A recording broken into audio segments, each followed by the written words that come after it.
Good morning बच्चों। आज हम आपको 11th का सिलेबस स्टार्ट करने जा रहे हैं बच्चों, और आज एक पहला क्लास है। तो सबसे पहले हम लोग ये समझने की कोशिश करेंगे कि कौन कौन किताब हम लोग फॉलो करेंगे और कैसे पढ़ेंगे, है ना। तो आइए हम लोग सबसे पहले देखते हैं क्या है सो। तो देखिए बच्चों, मेरा नाम मुकेश कुमार हुआ और मैं अभी फोकस करियर कोचिंग में पढ़ाता हूँ। अपना कोचिंग है बच्चों, ठीक है, टेम्पो स्टीन कंकड़बाग पटना 20, ठीक है। तो सबसे पहले बच्चों हम लोग क्या करेंगे ना कि बुक्स के बारे में जानने की कोशिश करेंगे कि कौन कौन बुक्स हम लोग फॉलो करेंगे, ठीक है बच्चों। अगर आप सिर्फ सेल्फ स्टडी करते हैं, ठीक है, कहीं कोचिंग नहीं जाते हैं, तो जितने बुक आपको बता रहे बच्चों उसको फॉलो करेंगे। अगर आप कहीं कोचिंग में भी पढ़ते हैं तो कोचिंग का मटेरियल्स बनाइए और उसके साथ साथ आप क्वेश्चन बैंक बनाइए बच्चों, बहुत सफिशिएंट है। लेकिन अगर साइड से किताब अगर आप पढ़ना चाहते हैं तो देखिए किताब कौन कौन है बच्चों सो, ठीक है ना। तो नीट के लिए बच्चों DC पांडे किताब आता है, ठीक है ना। नीट के लिए DC पांडे किताब आता है बच्चों, वॉल्यूम 1 और वॉल्यूम 2 करके। तो आप इस किताब को ले लेंगे। अगर आप 11th में तो वॉल्यूम 1 ले लेंगे, जब 12th में चले जाइएगा तो वॉल्यूम 2 ले लीजिएगा बच्चों। तो DC पांडे किताब का खासियत ये है ना कि एक किताब में थ्योरी बढ़िया से एक्सप्लेन किया है नीट लेवल का, और इसमें प्रॉब्लम से है बच्चों, ठीक है ना। तो इसका खासियत ये है कि थ्योरी के साथ साथ क्या है, प्रॉब्लम्स भी है। सफिशिएंट क्वेश्चन है बच्चों, उसको आप कर सकते हैं, कोई दिक्कत नहीं है। अगर और ज़्यादा क्वेश्चन करना चाहते हैं बच्चों तो MTG पब्लिकेशन का फिंगर टिप्स आता है करके ऑब्जेक्टिव किताब है बच्चों, फिंगर टिप्स, ठीक है ना। एक किताब आप बना सकते हैं, इसमें सिर्फ न्यूमेरिकल भरा पड़ा है। तो एक किताब और एक किताब, ये दोनों किताब करेंगे बच्चों, तो इससे ज़्यादा करने की ज़रूरत नहीं है आपको। और थर्ड, आप क्वेश्चन बैंक जरूर कर लेंगे, क्योंकि क्वेश्चन बैंक से बच्चों हम लोग कॉन्फिडेंस आता है, समझ में पैटर्न आता है कि किस प्रकार से एग्जाम में क्वेश्चन पूछा जा रहा है, ठीक है। तो क्वेश्चन बैंक तो जरूर होता है बच्चों। तो 3 किताब आपको इसके पास होना चाहिए। और इसके अलावा भी आपके पास अगर टाइम है तो आप NCERT पढ़िए साइड से, कोई दिक्कत नहीं है बच्चों, ठीक है। NCERT आप थ्योरी के लिए ले सकते हैं, लेकिन अगर न्यूमेरिकल्स के लिए इतना करते हैं तो कोई दिक्कत नहीं होने वाला है बच्चों, ठीक है। चलिए, अगर आप JEE के स्टूडेंट हैं तो DC पांडे के बच्चों JEE के लिए अलग किताब आता है, वॉल्यूम 5 वॉल्यूम आता है, वॉल्यूम 1, वॉल्यूम 2, वॉल्यूम 3 और 4 आता है बच्चों। तो आप शुरू में वॉल्यूम 1 ले लेंगे, क्योंकि पहला क्लास आप करने जा रहे हैं और शुरुआत कर रहे हैं 11th का, तो वॉल्यूम 1 में आपको मिल जाएगा बच्चों, ठीक है ना, शुरू का चीज़ें, ठीक है। तो DC पांडे का वॉल्यूम 1 ले लेंगे अभी फिलहाल, है ना। और सिंगेज ले लेंगे बच्चों। अगर आप JEE एडवांस आपका टारगेट है कि JEE एडवांस भी अगर हम देना चाहते हैं तो सिंगेज ले लीजिए, ठीक है। अगर सिर्फ JEE मेन अगर है तो आप DC पांडे बहुत सफिशिएंट है बच्चों, और सिंगेज भी साइड से पढ़ सकते हैं। लेकिन अगर मेन टारगेट आपका JEE मेन और एडवांस दोनों है तो सिंगेज जरूर पढ़िए बच्चों। इसमें थ्योरी और क्वेश्चन बहुत भरा पड़ा है, बहुत डिटेल में समझाया गया बच्चों। तो सिंगेज पब्लिकेशन किताब आता है BM शर्मा का, तो उस किताब को बच्चों फॉलो करेंगे। और थर्ड नंबर बच्चों आपको क्वेश्चन बैंक है, क्वेश्चन बैंक तो जरूर करेंगे, क्योंकि क्वेश्चन बैंक से ही हम लोग को पता चलता है कि किस टाइप के क्वेश्चन आ रहा है। और बहुत बात ये भी पता चलता है कि कौन कौन क्वेश्चन बार बार रिपीट भी हुआ है और कैसा थ्योरी पर बार बार क्वेश्चन पूछा जा रहा है। तो ये सब हम लोग को आइडिया लग जाता है बच्चों। तो ये आपको क्या था, बुक्स था जो आपको खरीद कर पढ़ना होगा आपको, ठीक है ना। चलिए, अब हम लोग जानने की कोशिश करते हैं बच्चों कि 11th का सिलेबस जानने की कोशिश करते हैं कि 11th में क्या क्या पढ़ना है बच्चों, ठीक है। तो आइए जरा देखते हैं। देखिए बच्चों, 11th का सिलेबस फिजिक्स में देखिए क्या है सो। तो सबसे पहले बच्चों 11th के जितने भी सिलेबस इसको हम 4 भाग में आपको बांट दिए हैं। पहला हम बांटते हैं बच्चों बेसिक मैथमेटिक्स। देखिए बेसिक मैथमेटिक्स, ठीक है ना। मैथमेटिक्स में सबसे पहला पार्ट क्या बच्चों, मैथमेटिक्स है। और मैथमेटिक्स में बच्चों आपको सबसे पहले यहाँ पर पढ़ाएंगे, हम आपको वेक्टर पढ़ाएंगे, फिर differentiation, maxima minima, integration, graph, geometry, trigonometry और अलजेब्रा पढ़ाएंगे बच्चों। ये आपका बेसिक मैथमेटिक्स का पार्ट हो गया। फिर B पार्ट आपका बच्चों मैकेनिक्स शुरू होता है, मैकेनिक्स, ठीक है ना। यहाँ से रियल में फिजिक्स शुरू होता है बच्चों। तो फर्स्ट चैप्टर आपको बच्चा है बच्चों क्या है, यूनिट, डायमेंशन एंड मेजरमेंट। दूसरा chapter rest and motion, kinematics इसको बोलते हैं। तीसरा चैप्टर हम आपको पढ़ाएंगे न्यूटन्स लॉ ऑफ मोशन।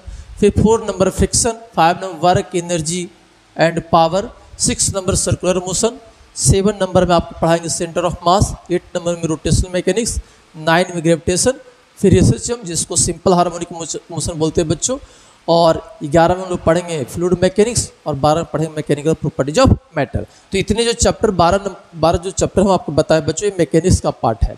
उसके बाद फिर आपको पढ़ाएंगे वेव्स पढ़ाएंगे बच्चों, ठीक है ना। और उसके बाद पढ़ाएंगे आपको हीट एंड थर्मोडायनामिक्स। तो ये सिलेबस का बच्चों आइडिया होना चाहिए कि कैसे कैसे हम आपको स्टडी करवाएंगे, ठीक है। ये आपको आइडिया होना चाहिए। आपको जब पढ़ाएंगे तो आपको पता चलते रहेगा कि कौन चैप्टर भी शुरू किए हैं और आगे कौन पढ़ाने वाले हैं बच्चों। ठीक है, तो एक आपका बेसिक आइडिया हो गया आपको किसके, सिलेबस के बारे में।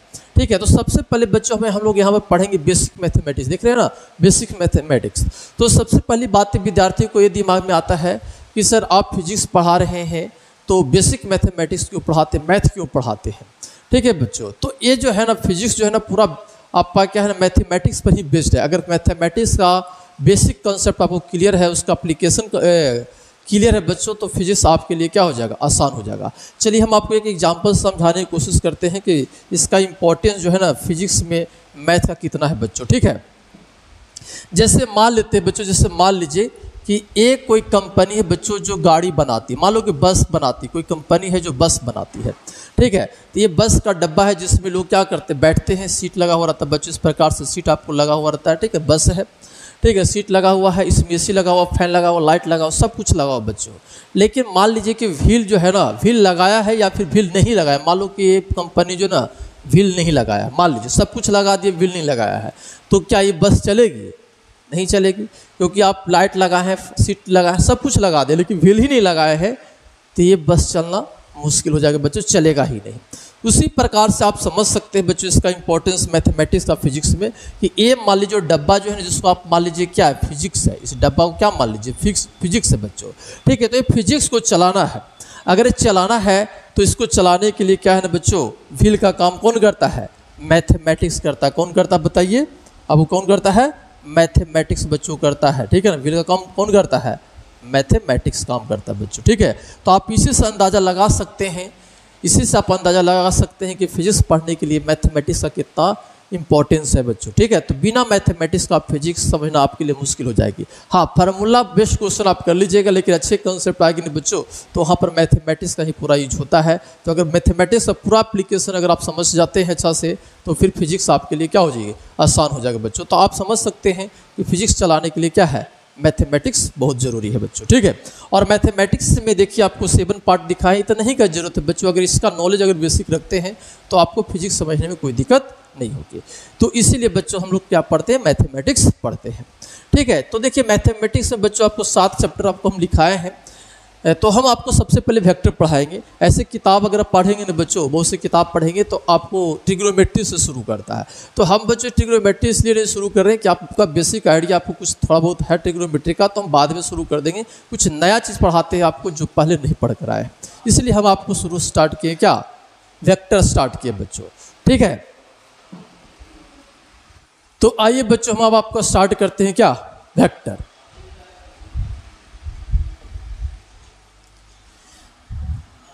देखिए बच्चों, आप लोग वेक्टर्स के बारे में पहले से भी जानते हैं कि वेक्टर क्या होता है, उसका डिफिनेशन आप लोग जानते हैं बच्चों। 9th क्लास में पढ़ने के लिए मिला था आपको वेक्टर और स्केलर, है ना। आप पढ़े थे कि वेक्टर वैसे फिजिकल क्वांटिटी के बोलते हैं जिसके पास मैग्नीट्यूड और डायरेक्शन दोनों होता है, उसको हम वेक्टर बोलते हैं। और जिसके पास सिर्फ मैग्नीट्यूड होता है उसको हम लोग क्या बोलते हैं, स्केलर बोलते हैं। ये डिफिनेशन आप लोग बच्चों पढ़े थे, और इसका एग्जाम्पल भी पढ़े थे कि स्केलर का कौन एग्जाम्पल होता है, वेक्टर का कौन एग्जाम्पल होता है बच्चों। इतना आपको आइडिया था है 9th क्लास में आप पढ़े हैं। तो आप हमसे पूछ सकते हैं कि सर जब ये डिफिनेशन हम लोग पढ़ ही लिए तो फिर यहाँ पर आप क्या पढ़ाना चाहते हैं, ठीक है ना। यहाँ पर और वही मैथमेटिक्स कैसे हो गया सर, वेक्टर तो हम लोग पढ़े थे फिजिक्स में, ये मैथमेटिक्स कैसे हो गया। अगर पहली बार पढ़ रहे हैं तो आपको इस प्रकार के आपको दिमाग में बातें चल रहा होगा, है ना। तो बच्चों हम लोग आइए हम लोग देखते हैं, एक एग्जाम्पल बताइए, आप ही बताइए एक एग्जाम्पल बताइए वेक्टर का। तो सबसे बेस्ट एग्जाम्पल वेक्टर का है बच्चों फोर्स है। क्या है बच्चों, फोर्स। फोर्स के को लेकर हम समझने की कोशिश करते हैं कि यहाँ पर हम लोग क्या स्टडी करना चाहते हैं, ठीक है।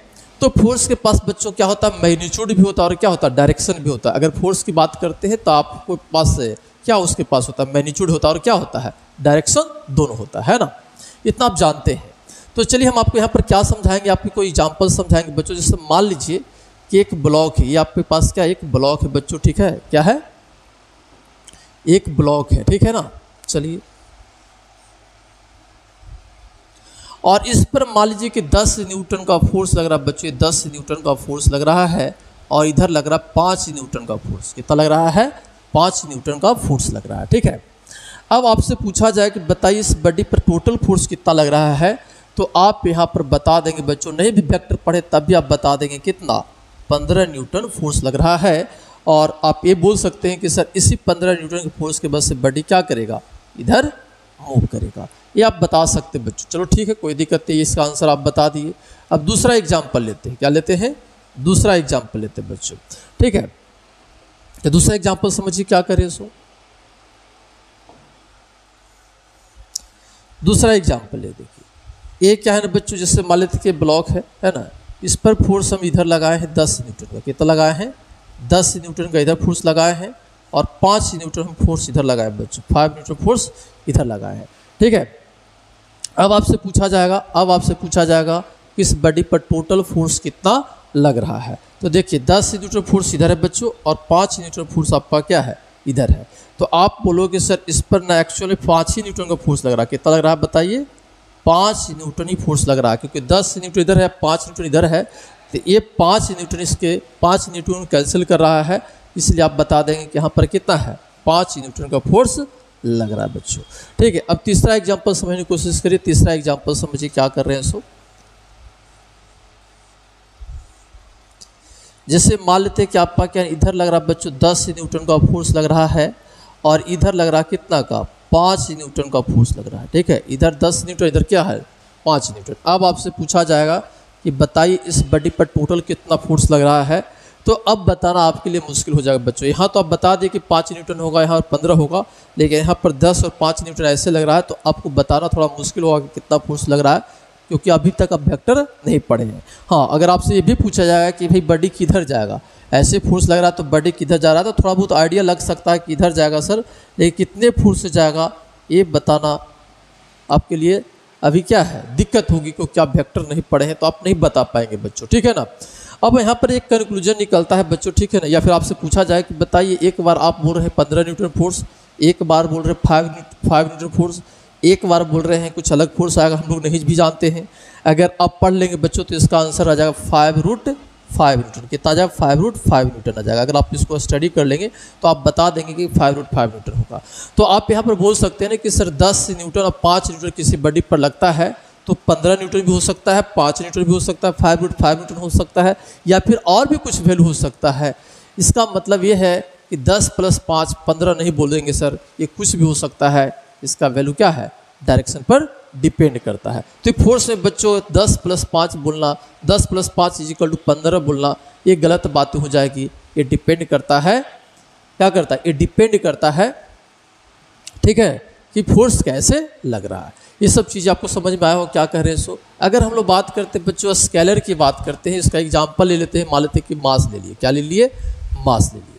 ठीक है बच्चों, क्या ले लिए हम लोग? मास। तो मास के पास सिर्फ मैग्नीट्यूड होता है, सिर्फ मैग्नीट्यूड होता है बच्चों। ठीक है, तो सिर्फ मैग्नीट्यूड होता है। तो अगर आपको कहा जाए कि 10 kg अब प्लस क्या है 5 kg, तो कितना बोलेंगे बताइए? 15 kg। तो ये हमेशा 15 kg होगा, क्योंकि इसके पास कोई डायरेक्शन नहीं है, तो हमेशा ही 15 kg होगा बच्चों। लेकिन फोर्स में डायरेक्शन आने की वजह से, ठीक है ना, उसका मैग्नीट्यूड क्या हो रहा था, अलग अलग हो रहा था। रिजल्टेंट का मैग्नीट्यूड अलग हो रहा था, नेट फोर्स का वैल्यू अलग हो रहा था। लेकिन यहाँ पर नेट मास जो होगा वो 15 kg होगा, हमेशा 15 kg होगा। लेकिन वेक्टर में ऐसा नहीं हो रहा। क्यों ऐसा नहीं हो रहा है? क्योंकि आपका क्या है, उसमें डायरेक्शन आ गया है, जिसके वजह से बच्चों इसका आंसर अलग आ रहा है। इसका मतलब है वेक्टर जो है ना, वो अलग ही मैथमेटिक्स को क्या कर रहा है, फॉलो कर रहा है। वेक्टर जो है अलग ही गणित है, इसका अलजेब्रिक सम नहीं होता, कुछ अलग ही इसका मैथमेटिक्स है। और उसी मैथमेटिक्स को बच्चों हम लोग यहाँ पर क्या करना चाहते हैं, पढ़ना चाहते हैं। आर्य भाषा में क्या करें, उसी मैथमेटिक्स को हम लोग यहाँ पर क्या करना चाहते हैं, स्टडी करना चाहते हैं कि वेक्टर का क्या मैथमेटिक्स है। अगर इतनी बातें समझ में आ गया बच्चों, तो अब आपको एक आइडिया लग गया है कि हम लोग यहाँ पर स्टडी क्या करने जा रहे हैं। ठीक है, तो छोटी छोटी कुछ आपका यहाँ पर डिफिनेशन है, उसको जरा समझ लेते हैं, उसके बाद इसके मैथमेटिक्स को आगे बढ़ाएंगे बच्चों। ठीक है ना, समझ में आ रहा है क्या करें? चलिए, इतने बातें समझ में आ रहा है। ठीक है, तो देखिए क्या है। सबसे पहले बच्चों आपको यहाँ पर पढ़ना फिजिकल क्वांटिटी। क्या पढ़ना है? Physical quantity. आप लोग 9th क्लास में भी इसका डिफिनेशन पढ़े थे, तो यहाँ लिखा हुआ देखिए, लिखा हुआ है कि दोज प्रॉपर्टीज, वैसे property which can be measured directly और indirectly is called physical quantity.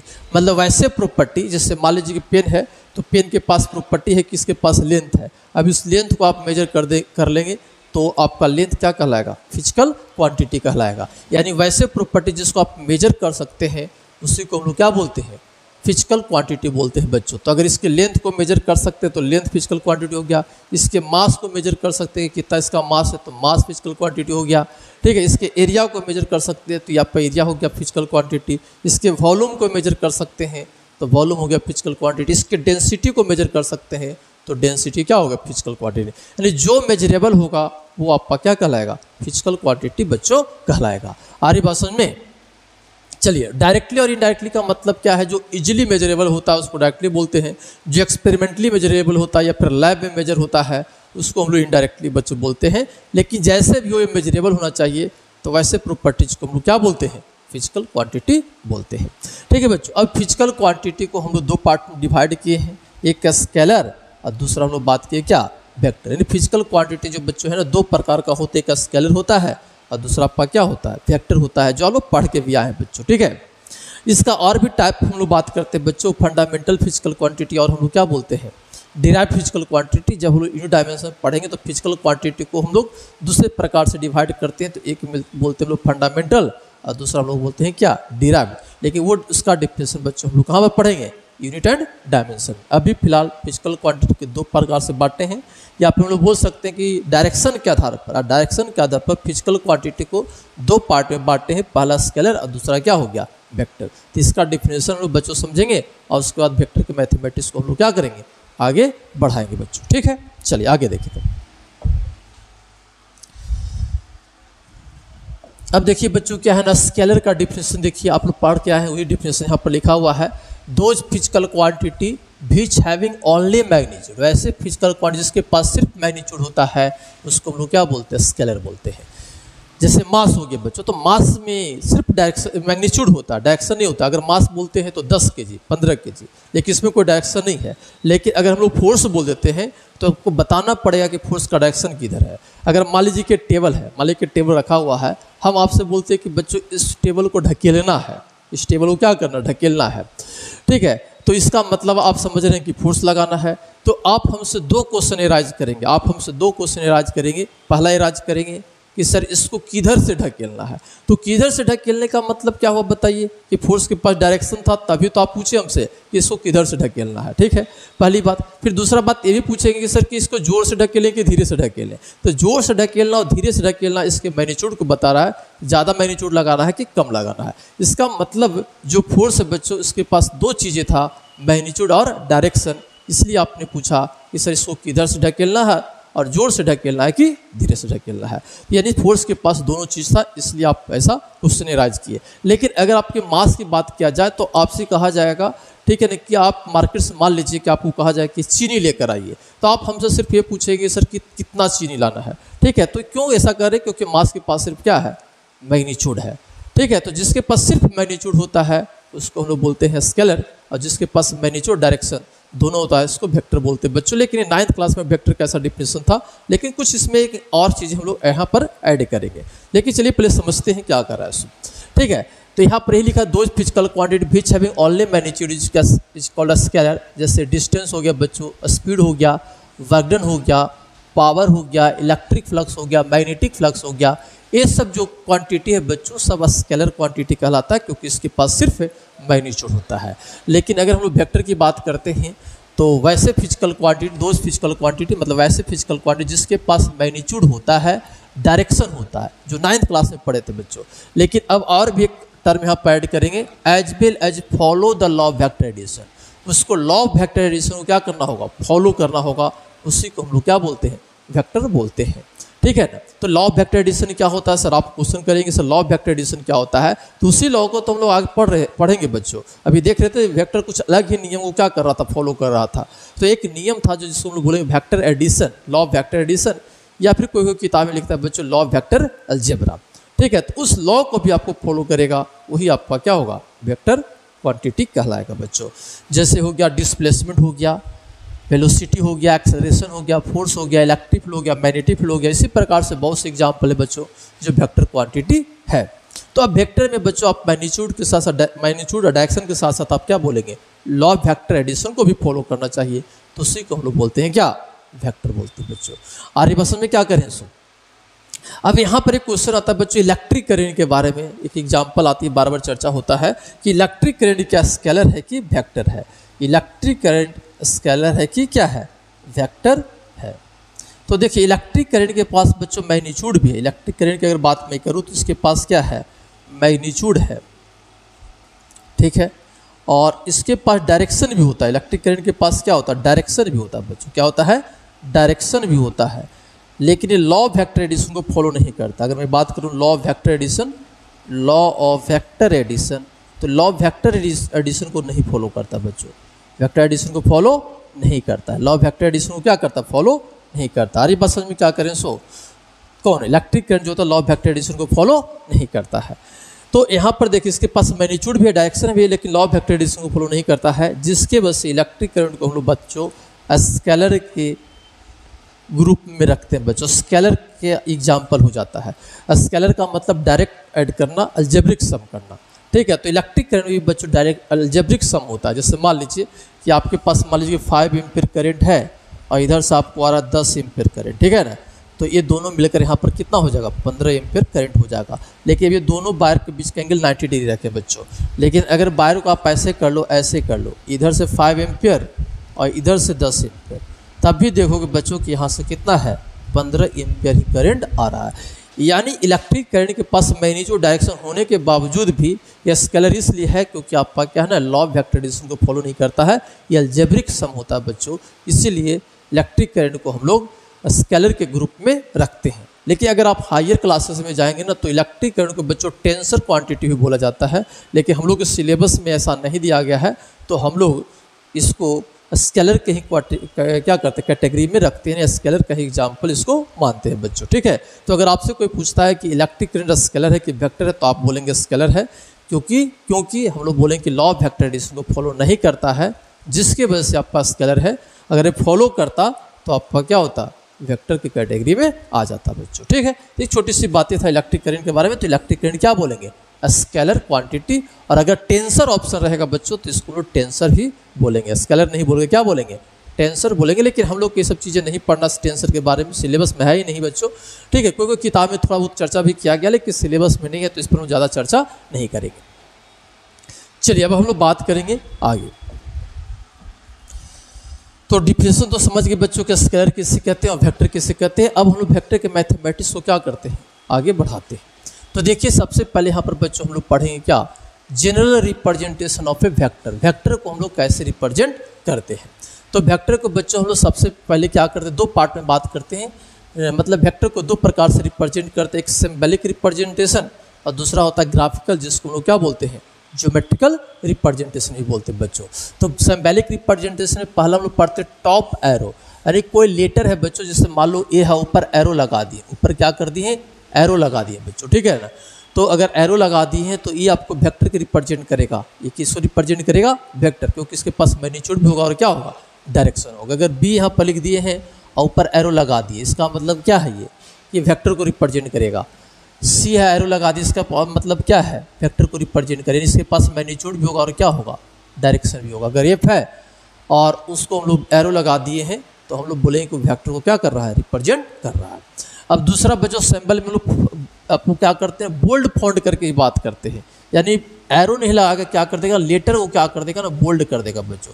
ये कभी कभी किताब में आपको देखने को मिलेगा। ऐसे हम लोग तो बच्चों एरो देकर ही बात करेंगे, लेकिन कभी कोई प्रॉब्लम्स में देखेंगे, किताब में देखेंगे तो आप देखेंगे ना कि एरो नहीं दिया है, लेकिन लेटर को क्या कर दिया है, बोल्ड कर दिया गया, ठीक है ना। तो भी बच्चों हम लोग कहें क्या कि आपका क्या है ना, ये वेक्टर को ही रिप्रेजेंट कर रहा है। तो सिंबल से दो प्रकार से रिप्रेजेंट करते हैं वेक्टर को, टॉप एरो से और बोल्ड फॉन्ट से बच्चों करते हैं। लेकिन मैक्सिमम केस में हम इसी को करते हैं, 98% में हम लोग क्या करते हैं, इसी को करते हैं। लेकिन कभी कभी किताब में बच्चों प्रिंटिंग में आपका क्या होता है ना, ये देखने के लिए मिलता है। तो ये सिंबॉलिक रिप्रेजेंटेशन हो गया बच्चों। अब हम लोग बात करते हैं ग्राफिकल रिप्रेजेंटेशन या फिर ज्योमेट्रिकल रिप्रेजेंटेशन। तो इसको हम लोग एग्जाम्पल समझेंगे बच्चों, इसको एग्जाम्पल समझेंगे। जैसे मान लीजिए कि एक फोर्स है, एक फोर्स है और ये 10 न्यूटन का फोर्स है बच्चों। कितना का है, 10 न्यूटन का है और ये लॉन्ग द आपका क्या है, ईस्ट है। मान लीजिए कि आप पैसा कर रहा है लॉन्ग द ईस्ट। तो अब इसको बच्चों हम लोग ग्राफिकली रिप्रेजेंट करना है या फिर ज्योमेट्रिकली रिप्रेजेंट करना है। तो हम लोग बच्चों जानते हैं कि सर हम लोग मैप में ठीक है ना। इसको नॉर्थ दिखाते हैं, इसको साउथ दिखाते हैं, इसको ईस्ट दिखाते हैं, इसको वेस्ट दिखाते हैं। नहीं, कॉपी में हम लोग भी बच्चों इसी प्रकार से दिखाते हैं, है ना। और मैप में भी देखेंगे इस प्रकार से डायरेक्शन को रिप्रेजेंट क्या हो रहता है, ठीक है। तो अगर ईस्ट बोला गया है बच्चों, तो आप क्या करेंगे, एक लाइन ऐसे खींचेंगे और एरो लगा देंगे ऐसे। तो इससे पता चल रहा है कि एक वेक्टर है जिसका डायरेक्शन किधर है, ईस्ट को, कि आपका इधर ईस्ट है बच्चों। और नीचे लिख देंगे F = 10 न्यूटन, ऐसा लिख देंगे। अब इससे ये पता चल रहा है बच्चों, इससे ये पता चल रहा है कि एक फोर्स है जिसका डायरेक्शन किधर है, ईस्ट की ओर है। इसका डायरेक्शन किधर है बताइए, ईस्ट की ओर है। और इसको बच्चों हम लोग लिख देंगे हेड और इसको लिख देंगे टेल, है ना। ये क्या हो जाएगा, हेड हो जाएगा और ये आपका क्या हो जाएगा, टेल हो जाएगा। तो ये जो एग्जाम्पल ये बच्चों वो आपका क्या होगा, ग्राफिकली रिप्रेजेंट हो गया बच्चों। आ रही बात समझ में। चलिए और देखिए, समझते हैं और भी एग्जाम्पल लेते हैं बच्चों। जैसे मान लो ना कि आपको पी क्यू वेक्टर को रिप्रेजेंट करना है, ऐसे पी और क्यू लिखा गया ऐसे रिप्रेजेंट करना, ऐसे कहीं पर आपको दिया गया, इसको रिप्रेजेंट करना है। तो आप कुछ नहीं करिए, एक पॉइंट पी ले लेंगे और एक पॉइंट क्या ले लेंगे, क्यू ले लेंगे, और इसको डायरेक्शन बच्चों पी से क्यू की तरफ क्या कर लेंगे, रिप्रेजेंट कर लेंगे। तो ये आपका ग्राफिकली क्या हो गया, रिप्रेजेंट हो गया। यहाँ पर बोल रहा है पी से क्यू, तो पी पॉइंट दिखा देंगे और क्यू पॉइंट दिखा देंगे और पी से क्यू की तरफ ऐसे लाइन करके ऐसे एरो लगा देंगे बच्चों। तो ये पी क्यू जो बोल रहा है ना वेक्टर, उसको हम लोग ग्राफिकली क्या कर लिए, रिप्रेजेंट कर लिए बच्चों, ठीक है। तीसरा एग्जाम्पल देखिए, जैसे मान लेते हैं कि आपको ऐसे लिखा हुआ बच्चों, पहले से रिप्रेजेंट क्या हुआ ए, और ए आपका क्या है बी, ऐसे रिप्रेजेंट भी क्या हुआ है। अब देखिए क्या नहीं, इसका लेंथ और इसका लेंथ की अगर बात करें तो इसका लेंथ ज़्यादा, इसका लेंथ क्या है, कम है। डायरेक्शन तो पता चल रहा है किस डायरेक्शन में है, लेकिन इसका लेंथ ज़्यादा दिखाया गया, इसका लेंथ कम है। तो लेंथ का भी बच्चों यहाँ पर क्या होता है ना, मीनिंग होता है। तो जिसका लेंथ ज़्यादा होता है ना, उसका मैग्नीट्यूड भी क्या होता है, ज़्यादा होता है। यानी मैग्नीट्यूड को बताता बच्चों, मैग्नीट्यूड जो होता है डायरेक्टली प्रोपोर्शनल आपका क्या हो जाता है, लेंथ का होता है, ठीक है। मैग्नीट्यूड जो होता है वो डायरेक्टली प्रोपोर्शनल आपका क्या होता है, लेंथ का होता है। यानी इसका लेंथ ज़्यादा है, इसका मतलब इसके पास मैग्नीट्यूड क्या रहा होगा, ज़्यादा रहा होगा। मैग्नीट्यूड का मतलब जैसे मान लेते हैं कि 50 न्यूटन का है, तो ये 50 से कम होगा, 20 न्यूटन को रिप्रेजेंट कर रहा होगा। यानी जिसका मैग्नीट्यूड ज़्यादा होगा उसका लेंथ ज़्यादा होगा। तो हम लोग यहाँ पर ऐसे बोल सकते हैं कि सर ए का जो मैग्नीट्यूड है वो ग्रेटर देन क्या है, बी है। अब मैं देखो यहाँ पर मोड लगा दिए बच्चों, ठीक है। अगर ऐसे लिख दिए तो इसका मतलब मैग्नीट्यूड डायरेक्शन दोनों रिप्रेजेंट हो रहा है। अगर ऐसे लिख दिए तो इसका मतलब उस वेक्टर का सिर्फ मैग्नीट्यूड रिप्रेजेंट हो रहा है, डायरेक्शन रिप्रेजेंट नहीं हो रहा है। तो यहाँ पर मोड लगाने का मतलब हो गया कि सिर्फ मैग्नीट्यूड को बता रहा है, डायरेक्शन यहाँ पर अभी फिलहाल नहीं रिप्रेजेंट हो रहा है, ठीक है। या फिर इतना नहीं लिखना चाहते हो, सीधा सीधी ए लिख लीजिए, ए ग्रेटर देन क्या लिख लीजिए, बी लिख लीजिए, ठीक है। तो आप ऐसे मैग्नीट्यूड को रिप्रेजेंट करेंगे, तो जिसका लेंथ ज़्यादा होगा उसका मैग्नीट्यूड भी आपको बच्चों क्या होगा, ज़्यादा होगा।